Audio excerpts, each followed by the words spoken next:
শুভ সকাল বন্ধুরা। তো আজকের বাজার থেকে কি মাছ নিয়ে এসেছে আপনাদেরকে দেখাচ্ছি।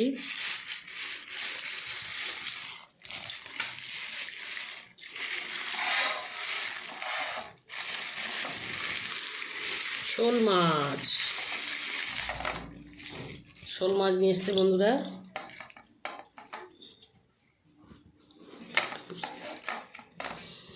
এই দেখো বন্ধুরা, বড় 1 কিলোর ওজনের শোল মাছ। এটা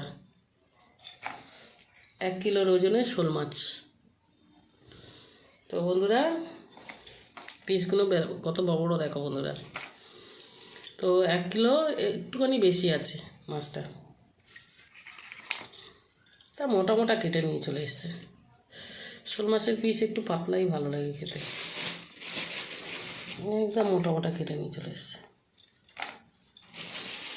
আর একটা এই যে ফলই মাছ, জ্যান্ত ছিল মাছটা, মরে গেছে। তো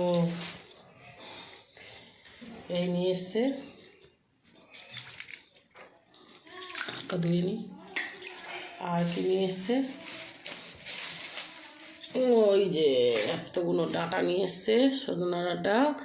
আমার ফেভারিট, খুব খেতে ভালোবাসি। এই শোল মাছও খেতে খুব ভালোবাসি।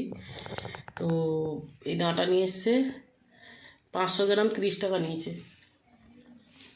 এখন ডাঁটার দাম কম, আর এরপরে ডাঁটার দাম খুব বেশি হবে। আর এই যে একটু ধনে পাতা নিয়ে এসছে, ধনিয়া পাতা। আর এই যে আজকের আম দিয়ে শোল মাছটা বানাবো।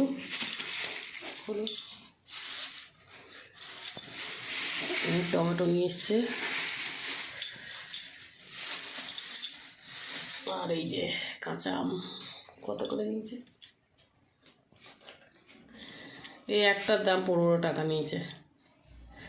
তো এই বাজারে এসছে আজকের। তো ডাঁটাটা আলু দিয়ে পোস্ত বানাবো, আর শোল মাছটা আম দিয়ে বানাবো। আর তো বন্ধুরা এই মাছটা কেজি হচ্ছে 400 টাকা কেজি। তো 1 কেজি একটু বেশি আছে, তো 1 কেজির দামই ওরা নিয়েছে 400 টাকা।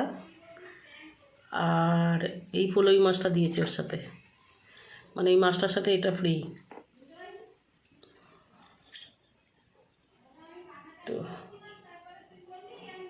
তো বন্ধুরা আমার আম শোল হয়ে গেছে। এর মধ্যে আমি আম দিয়েছি, একটু সজনা ডাঁটা দিয়েছি, আর হচ্ছে সর্ষে বাটা দিয়েছি, আর একটু সর্ষে ফোড়ন দিয়েছি, শুকনো লঙ্কা আর সর্ষে ফোড়ন দিয়েছি, আর কাঁচা লঙ্কা আর সর্ষে বাটা দিয়েছি। তো বন্ধুরা এই যে মাছটাকে আগে ভেজে তুলে নিয়েছিলাম।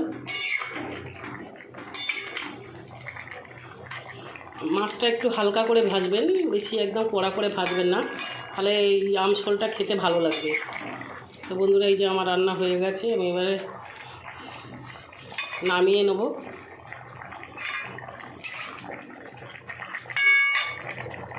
তো বন্ধুরা এই যে পোস্তর আলু কাটা হয়ে গেছে, এই যে ডাঁটা কাটা হয়ে গেছে, এখানে পোস্ত বাটা হয়ে গেছে। তো বেশি বড় করবো না ভিডিওটা। তো ভিডিওটা ভালো লাগলে আপনারা লাইক শেয়ার কমেন্ট করে দেবেন। তো বন্ধুরা এই যে নামিয়ে নিয়েছি মাছটা। তো আপনারা এরকম করে বানিয়ে খাবেন, খুব ভালো লাগবে খেতে। তো নমস্কার।